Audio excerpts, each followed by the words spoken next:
question for you. Who else is on the pledge committee other than Kurt? There's a place for the pledge committee to talk, and I don't know if anybody is actually going to do anything there or not. I mean, I'm giving the report.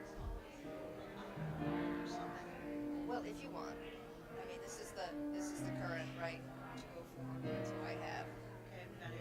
Oh, we took it, and I hadn't seen this. Okay. These are the notes that for today. Okay. So, and then there's later, and then there's later stewardship moment. Okay. I'll start thinking about what I might say to her. But I don't even know if he's planning to speak, and I just hate the,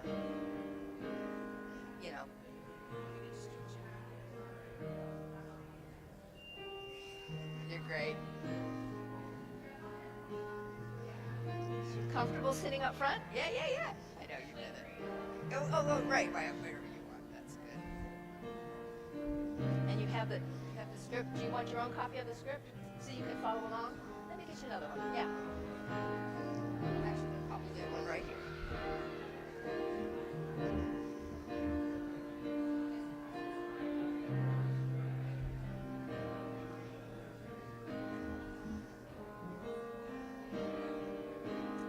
And we will put this to the side.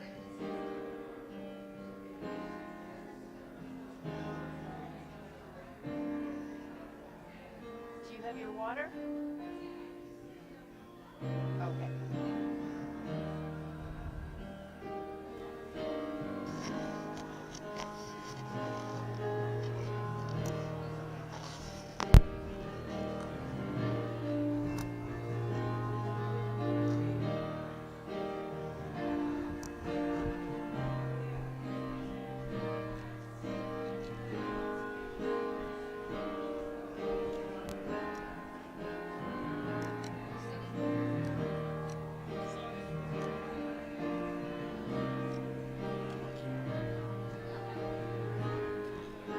This it.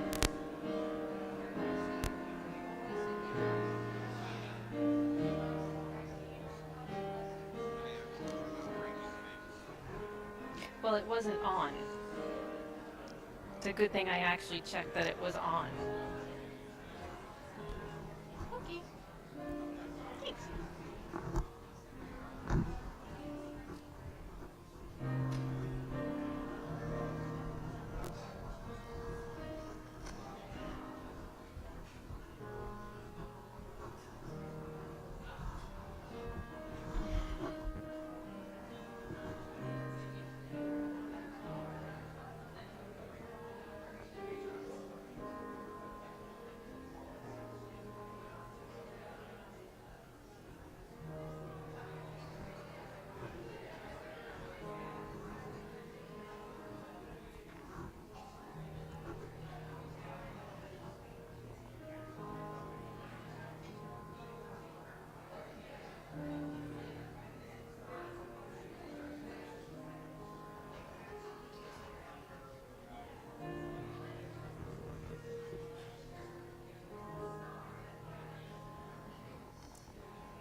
A little bit, but not too much. Oh, I know. It's every religion, it's really fun. It speaks to me more than anything else does. You know, it's inclusive. Yeah. And yeah.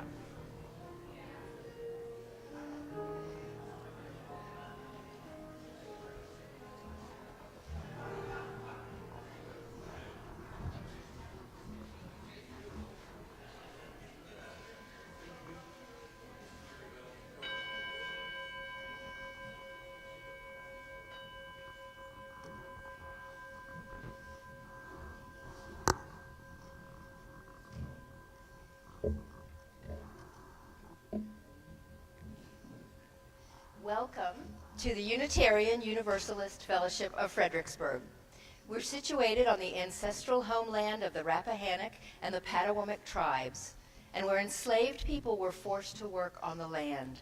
We acknowledge that this land holds many histories, great stories, and the blood of a people.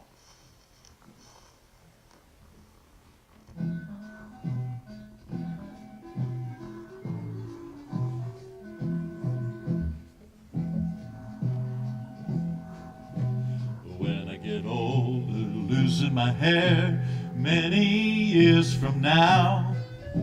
Will you be sending me a Valentine, birthday greetings, bottle of wine? If I've been out till 2:45, would you lock the door? Will you still need me? Will you still feed me when I'm 64? I can sing this song for one more year. You'll be older too.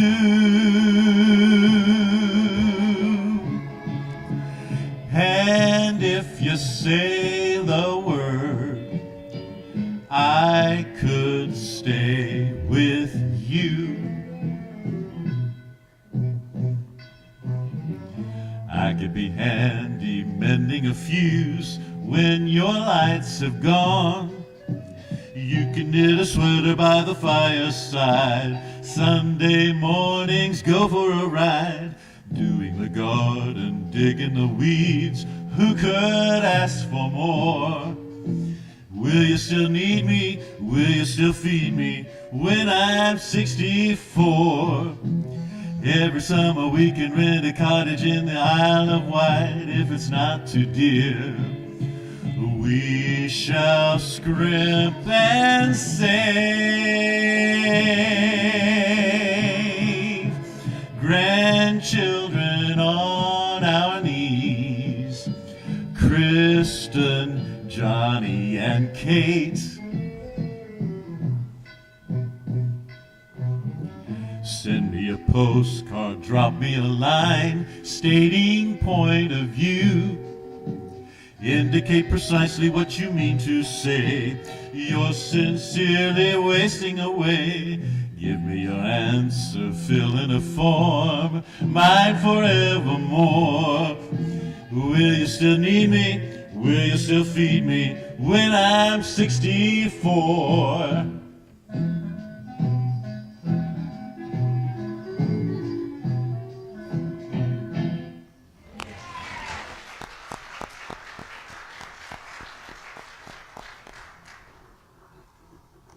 I will tell you the other side of 64 is pretty good. Good morning. I'm Carmela Southers, she, her, and I will be your worship associate this morning. Here at the UUFF, we come together both in person and online as one community. We strive to nurture learning, inspire spiritual insights, create compassionate relationships, and lovingly transform our community and the world. If you're joining us as a guest or a first-time visitor here in the building or online, we're glad you are here. We have lots of guests. That's great. Those in the building are invited to leave contact information at the welcome table in the foyer.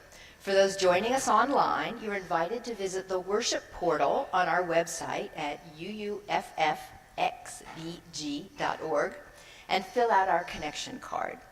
Whether in person or online, this will allow our ministers and staff to get in contact with you in the week to come. Everyone is invited to fill out a card about a personal, significant joy or concern that you would like shared during the service. For those in person, you may pick up and leave your card at the Joys and Concerns table in the foyer. For those joining us online, again, visit our worship portal on our website and fill out our Joys and Concerns form. Our pastoral care team member collects the in-person cards to read during the service. For those online, your Joys and Concerns will be read during the next service. And please join us after the service for coffee and conversation. In that spirit of greeting, I invite us all to greet one another. For those joining online, please share your greetings with the online chat.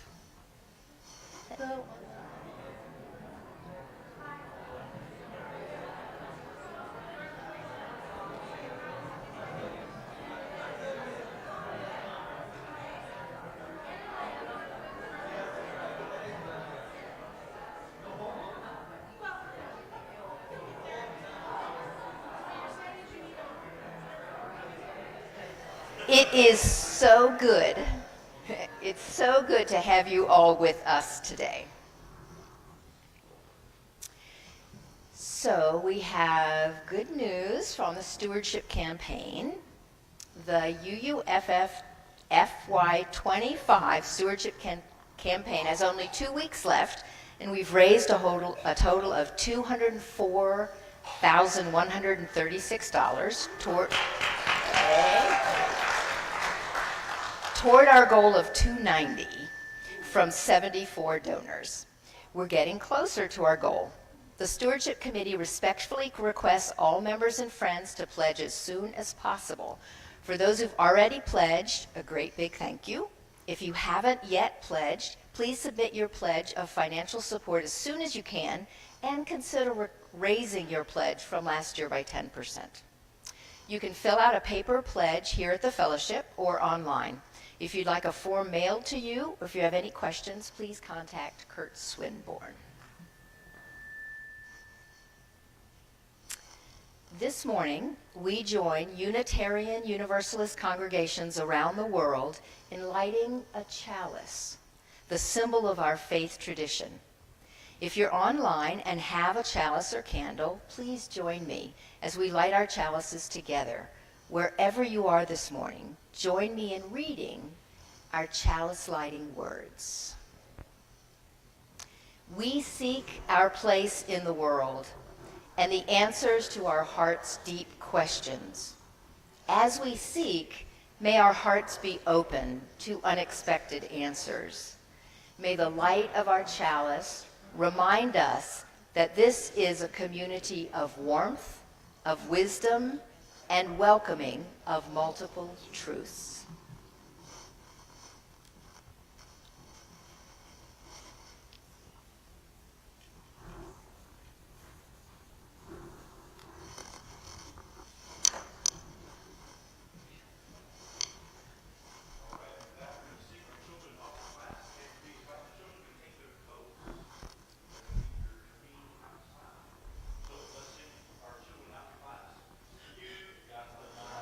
Love within you, go on your way in peace.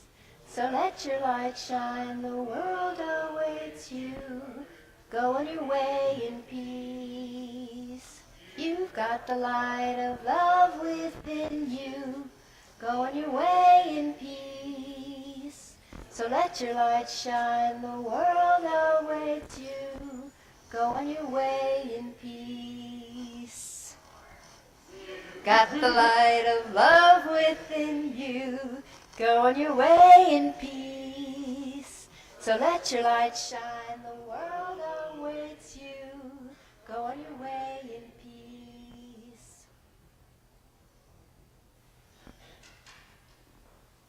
So our guest speaker today, Dr. Tracey Gendron, is the author of Ageism Unmasked, Exploring Age Bias and How to End It, and serves as chair of the Virginia Commonwealth University Department of Gerontology and as director of the Virginia Center on Aging. She's an internationally recognized gerontologist with almost 30 years of experience as a grant-funded researcher and speaks to audiences globally about the real-world impact of age bias. We are so pleased to welcome you to our community today. Thank you.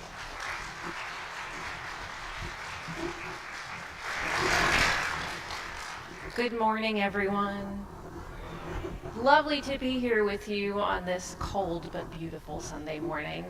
So I'm Tracey Gendron, please call me Tracey, and I think a lot about aging, and I think a lot about ageism, and I'm happy to be here to just share my thoughts with you.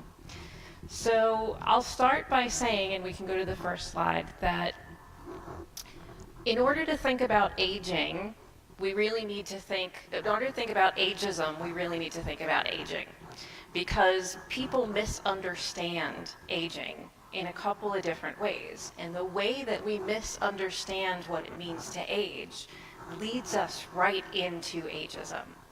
So when most people think about aging, one part of our aging experience stands out, and that's decline. within our biology, how our bodies change over time. And the truth is that aging does have components of decline. We are, after all, mortal beings. But that is not what aging is. Aging is the biological, psychological, social, and spiritual process of change over time. So that change, while it includes decline, also includes growth. There are ways throughout our lifetime that we continue to become our unique selves. In fact, most of the research shows that as we grow older, we're actually more comfortable in our own bodies. We choose relationships that are better for us because we've been through the toxic ones. We feel a greater sense of freedom to be who we are. But if we misunderstand aging as just something that is decline-based, it makes it really easy to fear it. So that's one way that we misunderstand what it means to age. The other thing that we do is that we tend to talk about aging as happening to other people. So if I were to ask you who in here considers themselves part of the aging population, who would raise their hand? Okay, not everybody. But then if I were to ask you who today is older today than they were yesterday, yes, that is all of us. So aging is not about other people. Aging is about all people. It is the one universal thing actually every human being on this planet has in common. But when we talk about the aging population and what we mean is older people, when we do that, you can see how that leads into othering. You can see how that leads into a disassociation. Next slide, please. So if we fundamentally misunderstand aging, then we're going to lead into ageism. One of the interesting things about aging is that even though it's something we all have in common, no two people age in exactly the same way.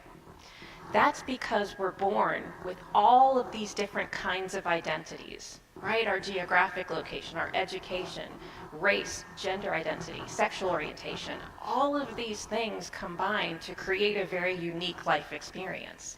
So aging is something that happens differently to different people. Your age identity is really interesting though, because age is something that we continually form and reform over our lifetime. The way that you interact with the world when you're 20 is different than when you're 40, and different when you're 60, and different when you're 80, and the world responds to you differently. So within all these identities, age is constantly changing. It's something that we're constantly working on. The other thing that's interesting about age and identity is that how well we age is often linked to other forms of our identity. So in Richmond, Virginia, where I live, there was a study done that found within a 5-mile radius on Broad Street, people on one end of that 5 miles live 20 years longer on average than people down the road 5 miles. And yes, you're talking about the difference between a predominantly white, affluent community to a predominantly underserved African American, people of color community that's income insecure. 20 years. That's environmental. That's systemic. So age really influences and combines with all of these other forms of identities. So if we misunderstand, again, what aging is, and we don't recognize how it influences us, it's really easy to not recognize ageism. So what is ageism? Well, ageism happens when we stereotype, discriminate, marginalize, oppress, label people because we see them as being younger or older. And then we attach some kind of value to that. You're too old to learn something new. You're too young to be a supervisor. Who are you to supervise people that are older than you? That's ageism that's directed at other people. But ageism is also internally directed. And that's really the one I want to focus on. How we feel about ourselves as aging people matters. If you carry around fear and dread and shame about what it means to be old or grow old, you actually manifest the very things that you are afraid of. People that have positive views of their own aging live longer, healthier, more meaningful lives. And we end up creating barriers for ourselves if we carry around fear of what it means to grow old and be old. So ageism is other directed, as ageism is also internally directed. And it also lives within our relationships, the things that we sometimes laugh at, the things that we kind of say to each other, like, you haven't aged a bit, right? You look great for your age. That haircut makes you look younger. That outfit makes you look younger. Ha ha, isn't it funny that we're old? When we do all of these things, we're actually reinforcing those messages that you don't want to get old, that the preference is to be young. So there's ways that we can reframe how we think about it, and we can start to see later life as a time of opportunity, as a time of growth, as a time of continued development. You can go to the next slide, please. So I'll leave you with like a couple of little tips for how to do that. The first one is, it's very easy for us to project our current self onto our future self. So this is a picture of me and my dad for real. I was 2 and my dad was 27. And if you would have asked my dad at that point, and wasn't I cute? I was. I know, I was. Thank you. I was really cute. And it's so 70s looking with the beard and all that too. But if you would have asked my dad when he was 27 to define what success would look like for him in later life, my dad would have probably said something like, well, if I can smoke cigars and I can bet on the horses and I can play football when I'm in my 70s, then I'll be good. That's what he would have said then. The funny thing is, though, that when I ask my dad that question now, and he's 79 now, his answer would be drastically different. He's grown, he's changed. So happiness for my dad now is composing music, spending time with loved ones, and watching his beloved New York Jets play football, while also complaining that his team is the New York Jets. Yeah, for sure. So he's a very different person at 79 than he was at 27 in this picture, but that's how he would have set up or projected his future self, right? So for me, you can do the next slide. If you would have asked me at that time, I would have told you that as long as I got to eat SpaghettiOs every day for the rest of my life, I would be good. Because that's what my 2-year-old self would be, and what my 2-year-old self would have said. And I'm happy to tell you my 53-year-old self has a much broader palette, and I'm happy for that. So we don't want to project who we are now onto who we're becoming. Because if we do that, we're making assumptions about who we will be, and we're making assumptions about what we will value. Right? But it's easy to get stuck in thinking about, this is the me I am now, and that's the me that I need to be successful later.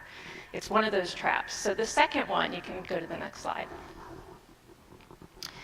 is also remembering that every single one of us is a role model for what it means to age. Every one of us, because it's what we're all doing. So what we say about it matters, and what we do matters. So we can start to think about, do I use the terms old and young with value, with judgment? And I'll ask you, when you think of the word old, what comes to mind? What is old? Give me synonyms. What is old? Decrepit, senile, tired. What else? Hard of hearing, could be. What is wise? Wise, experienced. Right? So if you're saying something's old and that could mean decrepit, hard of hearing, or wise, it's hard to know what you mean. What about young? What does young mean to you? Stupid. Or energetic. Exactly. Like when we tell somebody you have a young spirit, do we actually mean young? Not if we mean stupid. Right? What we mean is energetic, engaged, lively. We don't actually mean young. But we use these words, old and young, with value. Really, the actual definition of old is having lived or existed for a long time, and young is having lived or existed for a short time. So there are ways that we can start to say what we mean. And that's how we become role models. That's how we get to say, I get to own my age, I get to say it out loud, and I get to really move this forward in a way that is meaningful. to look at later life as a time of growth and opportunity and development where there's a place for all people to contribute. Really, when we're practicing anti-ageism, what we're being is inclusive. We are creating opportunities for people of all ages and all abilities to thrive, to be included, to have meaning and purpose. When we think about later life right now, what we tend to think about is retirement, right? A lot of people will often tell me that they are retired, but retired only tells me what you used to do and who you used to be, but not who you are becoming. So the language matters, the way we talk about it matters, the things that we say and do matter. So I know I'm going to have some time for questions, but before I leave it open for questions, you can go one more slide. I'm going to ask us to all take this first step together. We're going to own our age together. We're going to own it out loud. We're going to let go of the shame. We're going to let go of the stigma. If it makes you uncomfortable, it means you need to do it even more. So I'm watching you. Okay, I'm watching you. So we're going to do it. We're going to take our first step together of being anti-ageist, and that is truly embracing who we are at all ages. So on the count of 3, we're all going to say this. Are you ready? Okay, 1, 2, 3. I am 53 years old. Beautiful. Very, very good. Thank you. Do we have time for questions? Did you want to do that now or later? Oh, really? Oh, I thought I only had like 10 minutes. Oh, okay. Well, let's ask questions and then I will tell more. What do you want to know? Yes.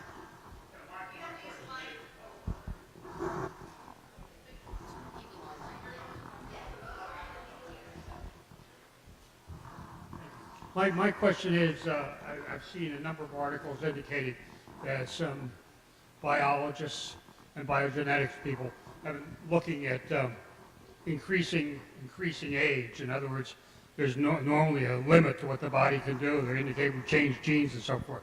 Do you think that's a good idea? Oh, that's such a loaded question. Woo! For the purposes of the health of the planet, I probably don't think it's a good idea, just because we're so overpopulated anyway. I think the other issue for me would be one of equity, because then when that happens, who are going to be the people that are going to have access to that kind of, treatment? So I think there's some disparities in there. The part that scares me about it is really focusing on aging just as our biology. Aging is not our biology. That is only part of it. So to look at the whole picture of holistic aging and our spirituality and our growth, and when we focus too much on just the body aging, it just makes me a little bit nervous. Well, thank you.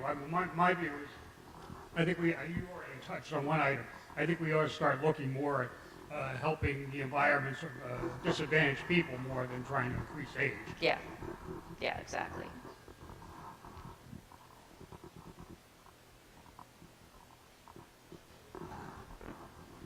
So along those same lines, do you have thoughts about the economy and how we can continue on, with this current ideas about retirement age and what it means to retire and how that's going to, long term, how can we maintain that? Yeah, I do. And the economy is changing very drastically. So by 2030, there's going to be more older people than people under 18. And this has, a ripple effect. So number one, we need to start seeing that older people are consumers and not just of products for safety and security, like medication and back braces, but actually products that lead to self-actualization and belonging and things that people want. So there's going to be space for innovation. But the other thing is that we're going to need more older people to work. And a lot of older people would like to work because it brings them meaning and purpose. And a lot of older people are going to have to work because they're not going to have the finances to be able to. So with that, I think that there's an opportunity for us to stop training people on generational stereotypes, break those down. Can we talk about that for a second? The concept of generations, we have the baby boomers and we have Gen X, Gen Y, Gen Z, and we use it to say that people in these generational categories are all alike. So if you were born between 1946 and 1964, you're identified in a boomer as a boomer, and it means that you all think the same. What? It's ridiculous, but yet we've created actually a multi-million-dollar industry by training 5 generations in the workforce. We need to stop using age as a category or a proxy for what people like or don't like, and start to recognize that there can be reciprocal mentoring and relationships of people of all ages. So I think we need to recognize the workplace is going to look really different, that we're going to need the economic and the creative output of older people for us to be able to thrive, and that the demographic shift is going to demand it.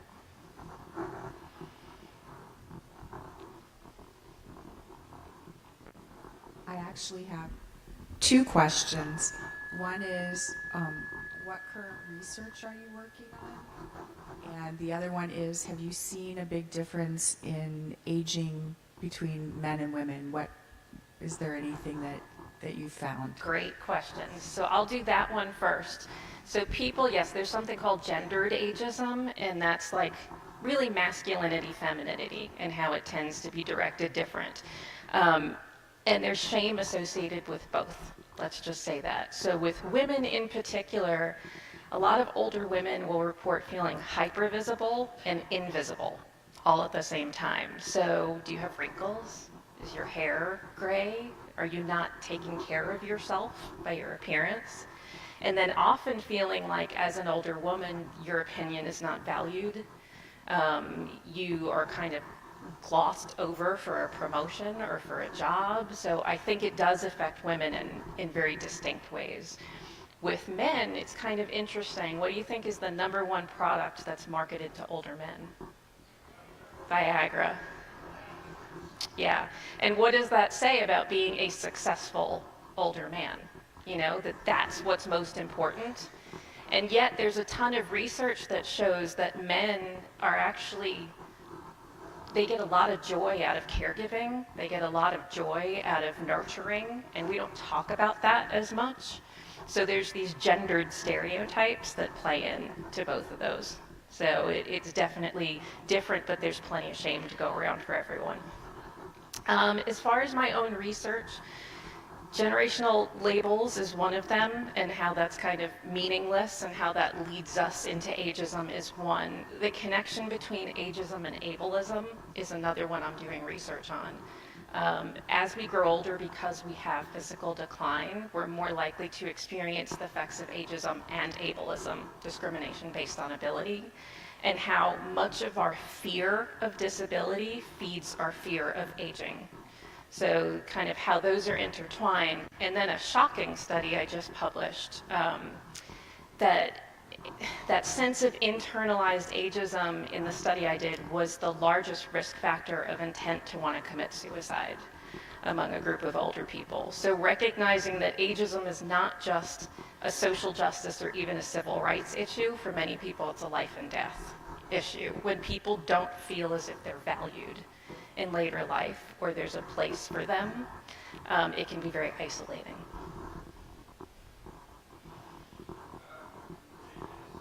Work state, have you seen really, I would say, examples of ageism, and how is that being countermined within the state? For example, I know that we're not supposed to discriminate based on age, but I'd say certainly previous experience, there are suggestions, like you said, that folks who are younger can learn things quicker, or wisdom may not be valued, and Yeah. so that's the question. How is ageism being countermined, say within Virginia? Yeah, I don't know specifically in Virginia, but federally, I know that there has been talk of some bipartisan legislation to try to clarify some of the age discrimination laws.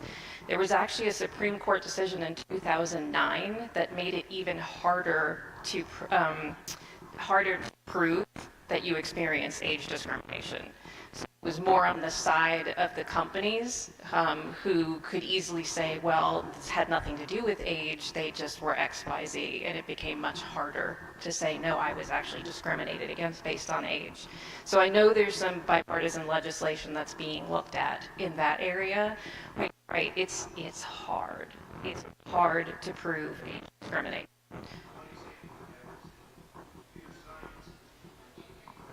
Science, particularly with the companies, up and coming venture capital companies, pretty much a programmer's career is over at the age of 38. They have to move into management Yeah. really, rather than writing code. Yeah, exactly. It can be very hard. And plus, you talk about, you know, how AI is fitting into that, especially when people are, you know, having their resumes screened, and there's certain ways that older people are just being screened out based on years of experience. Even when you don't have kind of your graduation date, there's still ways that makes it harder and harder to even get an opportunity. You talked about older people, it would be a good idea to perhaps invest in money in things that aren't necessarily typically an age-related product. Can you give some examples on what you're talking about there? Yeah, so there's actually a whole kind of age tech business that is coming that is really looking at not only how to make life safer, but to create new kinds of opportunities. Just even thinking about more opportunities for lifelong learning, and I was talking to some wonderful people about that, recognizing that our ability to learn never stops. To think about kind of creating communities that value older people. If you have ever read or know about the Great Panthers, Maggie Kuhn was the person in the 1960s who really launched the Great Panthers as kind of this advocacy organization. And she outlined several different potential roles for elders, including mentors, motivators, mediators, moderators, all kinds of things that older people can do. I think we can combine that with community advocacy and tech space to create more products that allow older people to be involved and to be contributors rather than just how we tend to see them, which is consumers.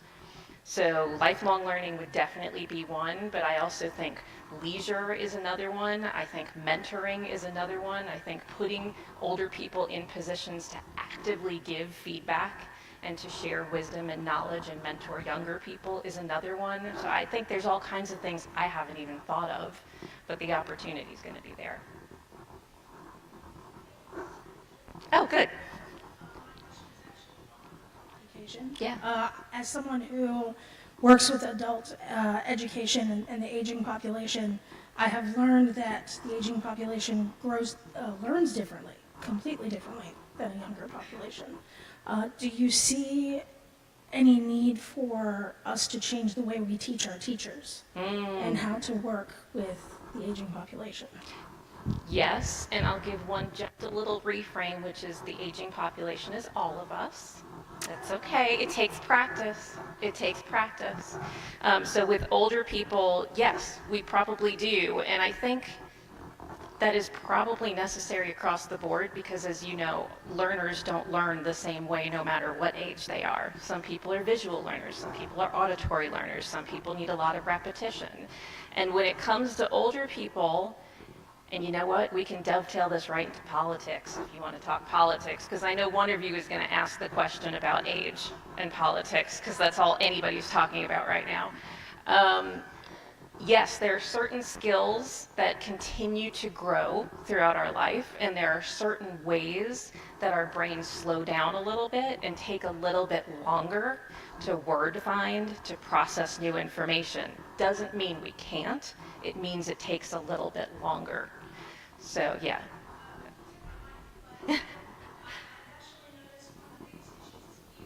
Yes. Yeah. Yep.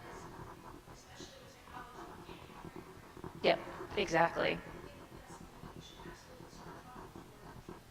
Yes. And to give people more confidence. You know, there's something called stereotype threat. So when you tell somebody you're not going to be able to figure this out, they are less likely to be able to figure this out. And it happens with older people a lot when you say, older people aren't good with technology. Here, use this. And then I can't use it. So instead, we need to kind of switch and be like, you can do this. Of course you can. Exactly. Can you hear me? I'm 84, and what's marketed to me are the continuum care places. I get glossy brochures frequently, and just your thoughts on that. Oh, so many thoughts on that. I was actually I got myself in a little bit of trouble because I was at a senior living conference actually giving the keynote. And I went up to some of the big, senior living executives and I said, don't you think it's interesting that we commodify older people and we make a whole industry out of this? That's for profit. They didn't know what to do with me. They were like, yeah, senior living is fine. And I think it's important for a segment of the population. But as you're kind of pointing out, first of all, it's not what older people want for the most part. Most older people, the research shows that I've talked to, would really prefer to live in their homes and to live within their communities. Number two, it's not affordable. So we're talking about a very small segment of the population that can actually afford to live in these places. And yet, instead of investing in home and community-based services, what do we see popping up all over the place is senior living. It's an industry. It's a for-profit industry. Yeah. Here, Connor. Okay. Hey, I'm 92. So, Yay. So there you have it. And I've learned a whole lot about how to handle aging, old age. And I think it requires a lot of thought and cleverness even to be comfortable at an old age. And I think that the aging person or the aged person needs to do a lot of work about it. And I also think that there are many people who serve the elderly, and I think a lot of work needs to be done there too, especially in hospitals when you're most vulnerable. Yeah, you're 100% right. Yes, it's just absolutely heart-wrenching to see what happens in nursing homes and hospitals. I was not long ago in the hospital with a broken hip, and I received the most cruel, abusive treatment, and I'm talking about my emotions rather than physically. Yeah. And it took me a long time to get over it, and I was told by my surgeon that I needed to speak to the nurses myself because they run the floor, and he doesn't. But I didn't do that, of course, and I did write several letters to administration, and of course I threw those away. So I'm just left with this knowledge, and I don't know that anybody knows how much training technicians need to have in dealing with the aged. Yeah. Mostly their emotions and medications. And in the hospital, I'll just add this, is that one medication was giving me hallucinations. And the technicians that came in actually made fun of me for doing all of that. It was a terrible experience. And I'll say one more thing. I'm one of the very fortunate people. I live downtown in one of those a large Victorian house, and I live there all by myself. And I do have a person who helps me that comes in every day. And I have a wonderful, supportive family. I couldn't ask for anything more. But I am the last of my generation. And it's a funny thing because family all over the place, they are in contact with me. Last year, several of them came to visit, even from Alaska and all places, Arizona. And I kind of felt like a relic in a museum, you know. She's living, she's talking, she crawls on her belly like a reptile. No, that's not true. Well, anyway, that's, I've made, because of talking about going on, my philosophy now is what will be, and I just embrace each day. But I do keep on learning because of this being the last person in my generation. I am doing an anecdotal history of our family and those little sticks that you put in the computer. I'm going to send them to all these nieces and nephews. And, That's wonderful. So that's my story. Yeah, that's a great story. Thank you. Thank you. So, and I do want to respond. So first, I'm really sorry that you had that terrible experience, and I'm also sorry that I'm not surprised. So another element of ageism is truly the fact that while we have like required pediatrics training for people that want to work with younger people, we have very little required geriatrics training. It's not in most medical school curriculum, it's not in nursing school curriculum, it's not in pharmacy curriculum, and yet the vast majority of those practitioners are going to work with older people. And you're right, there's some very specific pieces of knowledge, especially as it relates to like pharmaceuticals and gerontological pharmacy, and how our bodies change over time that's critical. So this is why gerontologists exist and why I advocate so hard, because it's really, really important, and it leads to mistreatment, and it leads to, you know, all kinds of things. So thank you for sharing. On the same line, can you speak to nutritional training for medical personnel? Doctors, nurses, and so forth, since that seems to be a better trend than pharmaceuticals? Yeah, I don't really have an answer to. I don't think there's a whole ton of nutritional training in med school, but I'm not familiar with med school curriculum in that way, just really the lack of the geriatrics piece. Got two over here.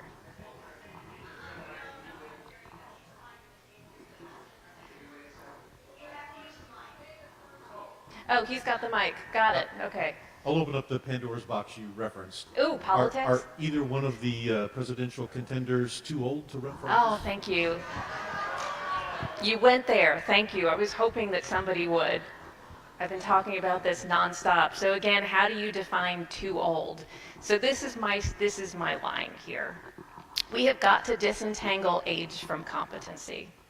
Okay, age is not only a poor aspect or a poor predictor of ability, it's a poor predictor of competency. When you know somebody's age, it actually doesn't tell you much about them, period. Because there's so much that's different about us as we grow older. So I think it's really misguided to be thinking about too old. I think it's really misguided to be thinking about over 75 should have some kind of competency test, or that we should have some age limit on that side. I think it's almost a lazy way of us thinking about it, and instead we need to remember that we're voting for the person whose ideology matches ours the best, who, you know, we feel more connected to in terms of our values, that kind of thing. But to think that one is too old, and especially when there's two that are the same age and we're only talking about one that we're talking about as too old, that we need to give that some critical thought. Hey, I just heard from my mother that this is why the children of the aged need to be advocates for the aged. I disagree. I think, first of all, when you take an example of somebody who's older and has no children, they need to learn to be an advocate for themselves. And that's what I'm going to tell my mother and all of you, be an advocate for yourself. Because sometimes there is no child to do it for you. I think we all do need to be advocates for ourselves. I think part of also having community is advocating for each other. So I think it's probably a yes and. You know, I think we always want to be able to lift each other up and at the same time have the voice so that we can take care of ourselves. Nobel Prize winners show that their innovation is almost always when they're younger. And the minute they get the Nobel Prize, they never produce anything of value after that. So there are constraints on innovation when you indicate learning and so forth. I think it's important to realize that there is a big difference between younger people and older people. You know, I wonder if that's a difference between the younger people or older people or the people who are assigning the award. perhaps the bias there is the people that are assigning whoever gets the award. Maybe it's their bias that is leading towards, because there are plenty of older people that innovate quite a bit and have huge potential. And especially think about like the lived experiences and wisdom. Not everybody gets wisdom, but the wisdom that we can gain over time.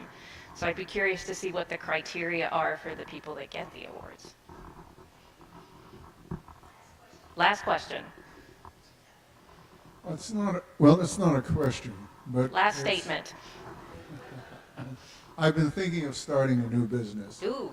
And what I want in management are the elderly, those people who have been through a long series of different businesses, and if they don't want to work 5 days or 4 days, if they work 3 days, and I can have different groups, because these people have the wisdom of having been in business for many years, where the young do not. Yep. See the value in all people. Yep. Okay. All right. Thank you so much, everyone.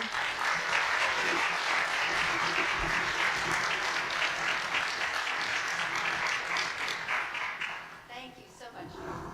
Are you willing to stay just a few minutes? I am, yes. Just on the off chance that somebody else might have a question, which I suspect. Thank you. That was wonderful. Okay, so we have a stewardship moment with Kit. Here's your microphone. Oh, you were going to do it? Oh, good. I guess he's got it. Do you want to do it? Okay. I heard that they needed someone, and I can always step in the breach. I'm like a weed.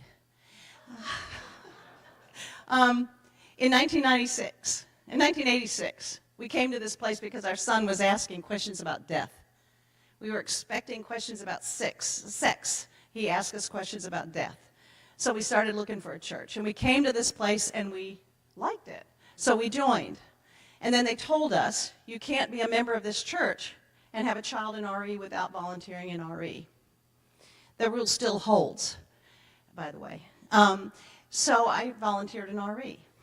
Then when my son turned 14, I came to church frantic one day. This was in the early 90s, or mid-90s, and I said to the RE director, "Oh my God, Carol, my son is using eyeliner. What does this mean?" And she said, "Well, he doesn't have to use your eyeliner." I said, "Okay." My children also receive the best sex education program that the country has to offer. Our sex ed program is sold to the United States Army. It's so good.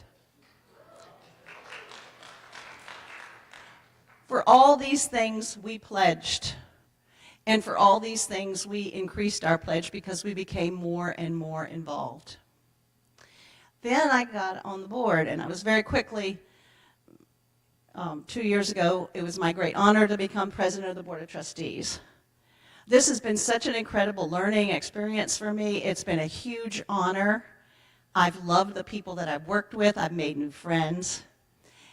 And I've learned that I can learn new things. I'm 70, am I 71? Okay. Always have to ask Randy. So for that, we pledge. Now, anticipating my end of life, so I'm anticipating it in 15 to 20 years, I anticipate that you, my community, will be here for me. In anticipation of that, I am here for you, my community, that needs me now, so that I can draw on it. I see that people at their end of life do best when they have community surrounding them.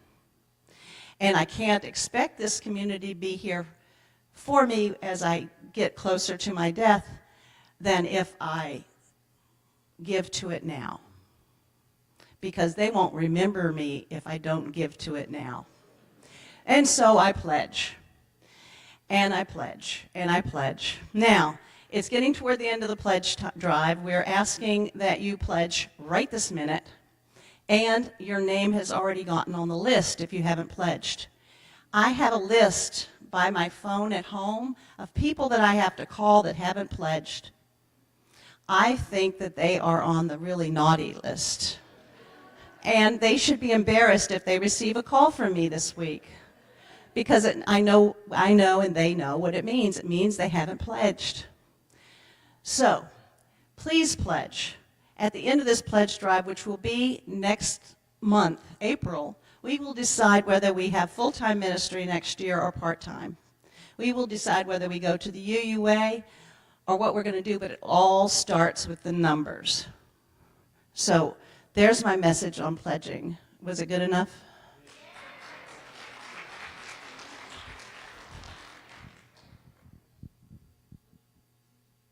So good morning. My name is Mike Pitts, and I'm part of the Stewardship Committee. And I usually speak off the cuff, but I decided this morning it was a little bit more important, so I was just sitting there writing something. Hopefully I can see, because my young eyes are not as good as they used to be. So let's see here. Why I chose to support the fellowship is a multifaceted question. The first answer that comes to mind is being part of an accepting community. I find it refreshing to be part of a thinking group, as we demonstrated last night with the music movie. And just as a side note for David, if you enjoy the music and the ministry that David provides and the group of talented musicians, they're in need of a little cash. So we would appreciate a little extra from you if you can. I find it refreshing to be part of a thinking group of individuals who truly want to explore the world in ways that broaden their understanding of the planet and its inhabitants. The second answer is related to the first, in that the majority of the world's religions, irrespective of denomination or lack thereof, have strict dogma that don't allow for self-introspection or questioning. To belong, I put that in quotes, you must acknowledge, oftentimes in a very public way, your acceptance or acquiescence of, quote, the way, unquote. Several of us in this room in our previous lives either got saved or at the very least heard numerous sermons on the pathway requirement for that to happen. One of my most memorable arguments was in my teens with a minister who was trying to convince me that his faith's way to be saved wasn't my faith tradition's way to be saved. What I found interesting about that was both of those religions were absolutely convinced and often preached that their way was what the Bible taught and thus required was the way to get into heaven. I remember saying to him, how can both of these faiths be the true pathway to heaven if they don't agree on the pathway? I was so confused. His only answer was that the other faith traditions were incorrect. And I thought, okay, wait a minute. And I'm not going to mention his faith tradition because I'm respectful of it. But they were, I won't say minor, but in the Christian tradition, they weren't the biggest, right? So I'm thinking, okay, there are millions of people, thousands of people just in this state that aren't of your tradition. So I said, Michael, that was his name, I said, how can a loving God that you say you serve turn away millions of people from the forever paradise because they made the wrong choice or they were raised in the wrong faith? And he said, that's just the way it is. The people who make the wrong choice are just going to go to hell. Okay. We never did settle the argument, and it lasted about 3.5 hours. We were both volunteer emergency medical technicians, me as a high school student, and he obviously is an older guy, and we were coming back from transporting a patient to the regional hospital, so we had nothing but time in the ambulance on the way back home. And we often got into these little tiffs. So that's why I'm grateful for this fellowship and the Unitarian traditions that not only permit, but encourage differences of ideas and what life path works for you. We don't have to agree, and we respect other traditions and choices, whether we agree or not. What a wonderful opportunity and community that is offering us all right now, right? And so I hope you will agree with me that that deserves to be sustained. And as our president has so aptly mentioned, we're short. And we know that Reverend Doug is retiring. And this community is, in my opinion, large enough to really need a full-time minister. And without some extra funds, we can't make that happen next year. So I hope you'll encourage pledging. And if you have pledged, look if you can stretch your budget. Even $5, $10, $15 more dollars is helpful to us. Thank you so much.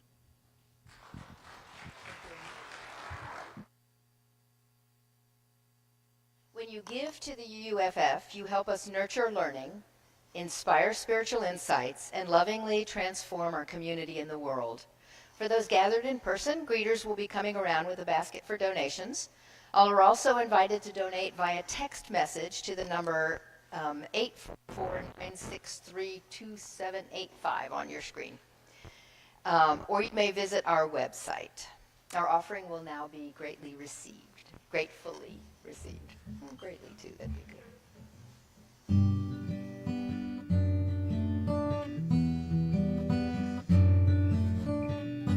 I took my love and took it down. I climbed a mountain and I turned around, and I saw my reflection in the snow-covered hills, till the landslide brought me down. Oh, mirror in the sky, what is love? Can the child within my heart rise above?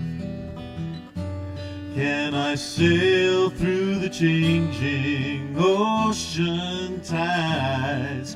Can I handle the seasons of my life?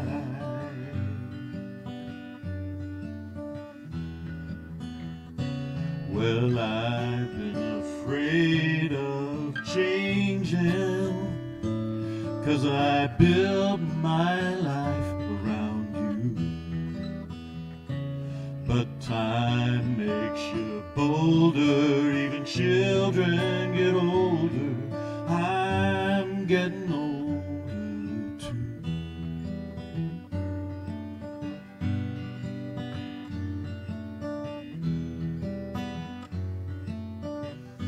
I take my love and take it down. I climb a mountain and turn around.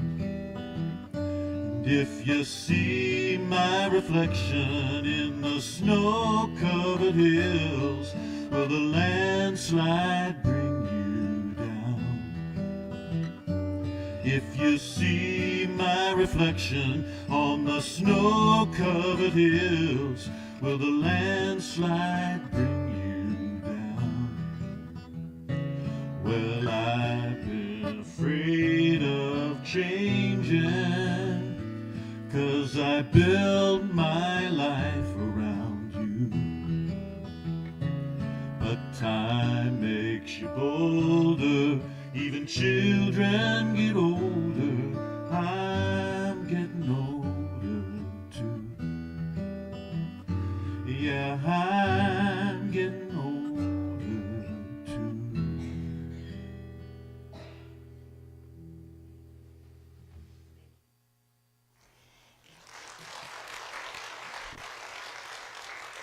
May all that has been shared and freely given here help us grow in generosity and caring for the world of which we are a part.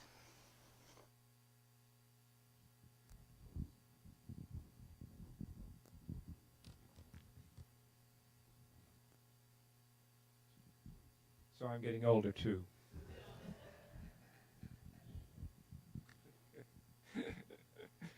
Good morning. My name is Bill Brooks. I'm a member. Hi. I'm a member of the pastoral care team, and my preferred pronouns are he and him. As a caring community, we share these personal matters that one of us, and this morning several of us, would like the community to hold in our hearts.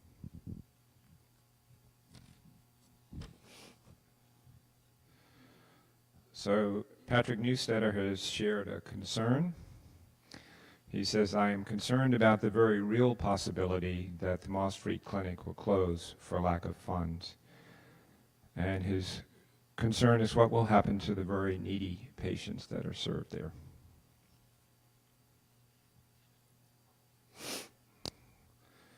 And then I have here a shared joy from Elaine and Bruce Callender. There is a wonderful art show through today at Dorothy Hart Community Center, for which Andy Callender has a wood sculptured bowl on display, for which he won an honorable mention. Congratulations, Andy.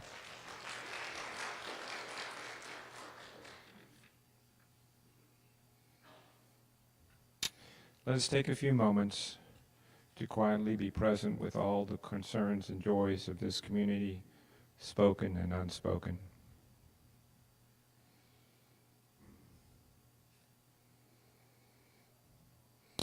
And you're invited to come forward and silently place a pebble in the bowl of water for any joys and concerns that you're holding in your heart.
Our closing words, thanks Tracey for bringing these. I Am Not Done Yet by Lucille Clifton. As possible as yeast, as imminent as bread, a collection of safe habits, a collection of cares, less certain than I seem, more certain than I was, a changed changer, I continue to continue. What I have been most of my lives is where I'm going. Please join me in reading in unison our words for extinguishing the chalice. We extinguish this chalice, but not the light of love and service. May it be a catalyst for spiritual growth and social justice as we carry it outside these walls to the world we live in, until we are together again. Go in peace, serve the world, return again in love.